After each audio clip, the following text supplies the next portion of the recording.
క్రైస్తవులంతా ఐక్యంగా సంఘటితం కావాలని, రాజకీయాల్లో క్రైస్తవుల వరవడి కనపరచాలని మాజీ ఎంపీ జీవి హర్షకుమార్ అన్నారు. కాకినాడ గుడారిగుంటలోని క్రైస్తవ ప్రార్థనా మందిరంలో పాస్టర్ సాధనాల రాజాజీ, మొండి కిరణ్ల ఆధ్వర్యంలో ఏర్పాటు చేసిన ప్రత్యేక కార్యక్రమంలో మాజీ ఎంపీ హర్షకుమార్ ముఖ్య అతిథిగా, brother Abhinav Darshan, brother John Benny Lingam, reverend Ajay Babu, brother Soni వుడ్లు విశిష్ట అతిథులుగా పాల్గొన్నారు. ఈ సందర్భంగా వారు మాట్లాడుతూ, పాస్టర్ ప్రవీణ్ పగడాల మృతి ముమ్మాటికి హత్య అనడానికి అన్ని రకాల వాదనలు ఉన్నాయని అన్నారు. ఒక క్రైస్తవ బోధకుడు ప్రవీణ్ పగడాల అనుమానాస్పద మృతిపై ఏ రాజకీయ పార్టీ నాయకుడు కూడా కనీసం స్పందించకపోవడం బాధాకరమని అన్నారు. క్రైస్తవులు కూడా రాజకీయాల్లో ప్రవేశించి తమ సత్తాను చాటాలని, అందుకు క్రైస్తవ సోదరులంతా సంఘటితం కావాలని పిలుపునిచ్చారు. మహాసేన రాజేష్ పదవి కోసం ప్రవీణ్ పగడాలపై అనవసర ఆరోపణ చేస్తున్నారని ఆగ్రహం వ్యక్తం చేశారు.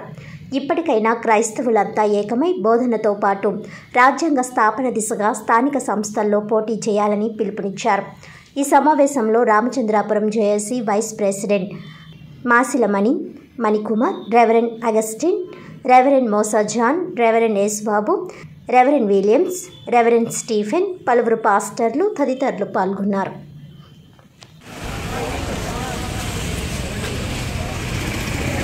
అంటే చాలా హై ప్రొఫైల్. ఇంకోటి ఏంటంటే దీంట్లో విచిత్రమైన విషయాలన్నీ నిన్న మనకు తెలిసినాయి.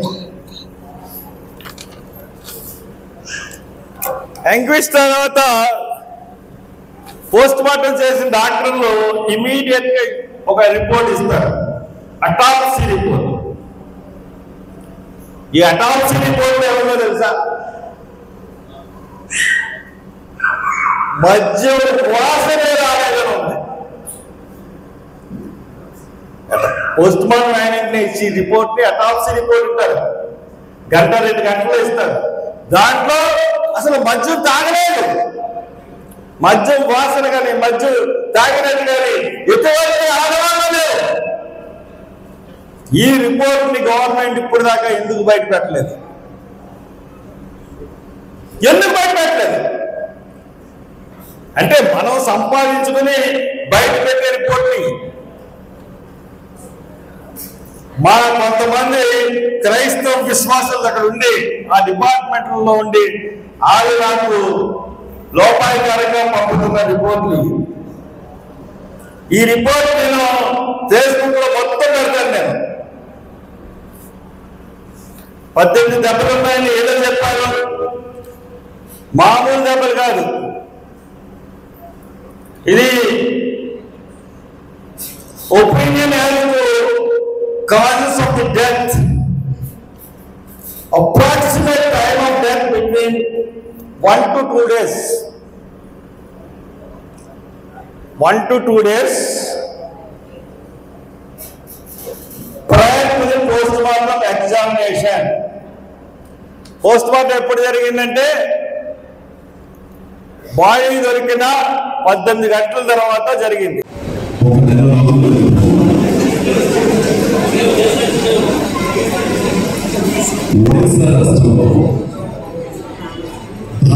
అనే ఒక వ్యక్తిని జైల్లో నుంచి బయటకు తీసుకొచ్చారు.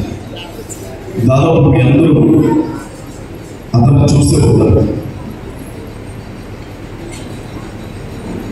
దేశం కోసం పోరాటం చేసి ప్రాణం పోగొట్టుకున్నటువంటి అమరవీరుడి భౌతిక గాయాన్ని పట్టుకొచ్చినంత జాగ్రత్తగా ధారాసింగ్ గారిని వెనక్కి తీసుకొచ్చారు. మెడలో పూలదండలు, చుట్టూ డ్రమ్ములు, ఇంత ఘనంగా ఒక మనిషిని జైల్లో నుంచి బయటకు తీసుకొస్తున్నారు. ఏం చేసి జైలుకి వెళ్ళాడో తెలుసుకుంటే ఆ వ్యక్తి ఎందుకు జైలుకి వెళ్ళాడో తెలుసా? ఎప్పటికీ సుమారు 25 సంవత్సరాల క్రితం 1999వ సంవత్సరం జనవరి నెల 23వ తారీఖున ఆస్ట్రేలియా నుంచి భారతదేశానికి కుష్ఠరోగుల మధ్య సేవ చేయడానికి, పరిచయం చేయడానికి వచ్చిన ఆస్ట్రేలియా అనే ఒక పాస్టర్ గారిని, మిషనరీ. ఆయన 2 కొడుకులు, 9 సంవత్సరాల బాబు, 12 సంవత్సరాల బాబుని వాళ్ళు కాలం లోపల ఉన్నప్పుడే కారు డోర్లు సెట్ చేసి వాళ్ళని బయటికి రాకుండా ఆ కారు మీద మొత్తం పెట్రోల్ పోసి